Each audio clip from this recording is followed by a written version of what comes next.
Welcome back to the Clean My Space channel. My name is Melissa Maker and I am an accidental cleaning expert, which means I hate cleaning, but I find the most efficient and effective ways to get the job done right the first time.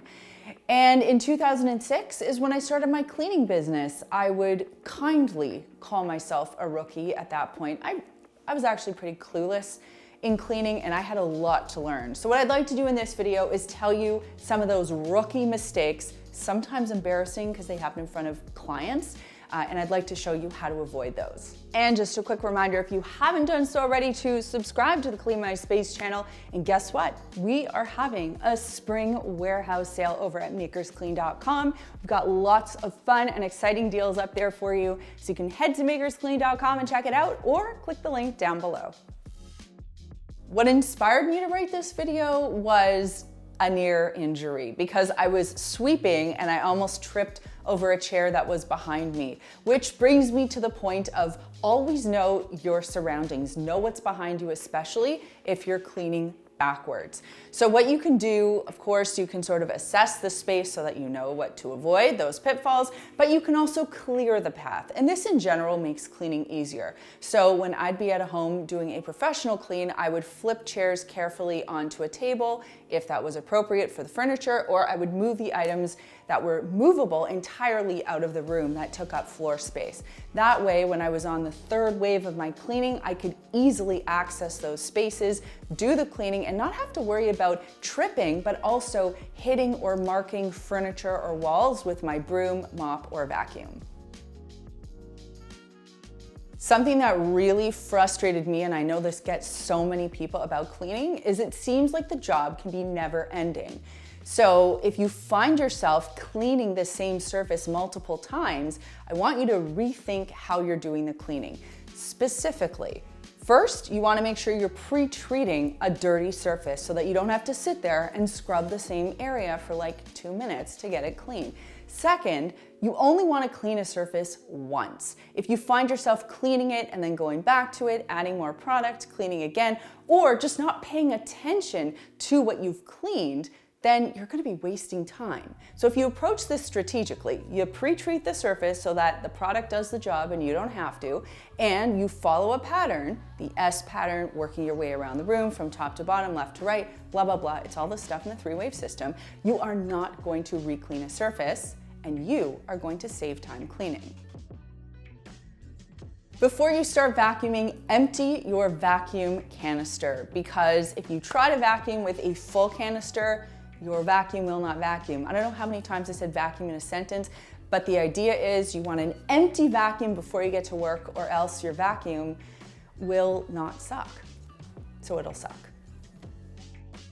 In the professional cleaning world, there is what's known as dry cleaning, not laundry, but dry cleaning, no product, and wet cleaning with product, cloth, tool being wet. If you attack a dusty surface with a wet cloth, so if you start with wet cleaning, you are gonna have way more mess on your hand. So what you always want to do whenever you're approaching any surface, whether it's a kitchen counter or a mantle, you wanna make sure that you're doing your dry cleaning first. So I like to kind of quickly dust off with a microfiber cloth my kitchen counter or my mantle, let any of the stuff that's stuck on the surface easily come off on my cloth, get swept onto the floor because it's going to be cleaned up anyway, and then I follow through with my wet cleaning. That way I can lift up any dirt, fingerprints, grease, etc. with my cloth. If I start with the wet cleaning, it's way more work for me in the long run. This only ever has to happen to you once as a professional cleaner for you to never want it to happen again, either in your own home or anyone else's. And that is getting a stain on a surface from a product that you're using. It's rough, because if it happens on a natural stone surface, for example, it can cost into the thousands to fix that. So the way to solve this is to use what I call a coaster. Just find something, whether it's a plastic plate, a plastic bag, or anything that you can easily port around, even a cleaning caddy, where you can replace your cleaning products and tools at all times.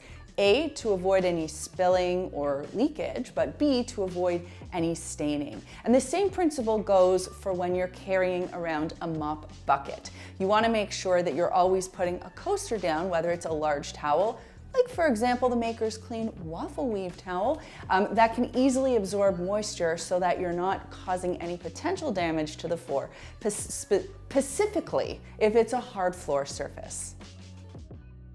There's this funny meme that I've seen on Instagram that says that stupid walk that you do after you've just mopped the floor and you're trying to get out of a room, or I'm paraphrasing. But we all know that little twinkle toes walk that we've done before when we realize we have mopped ourselves into the exact corner that we shouldn't be in a room we've just finished cleaning, which is why you should always orient yourself to the opposite of the exit point of the room before you start mopping. That way, you mop yourself, vacuum yourself, sweep yourself out of the room instead of into the corner.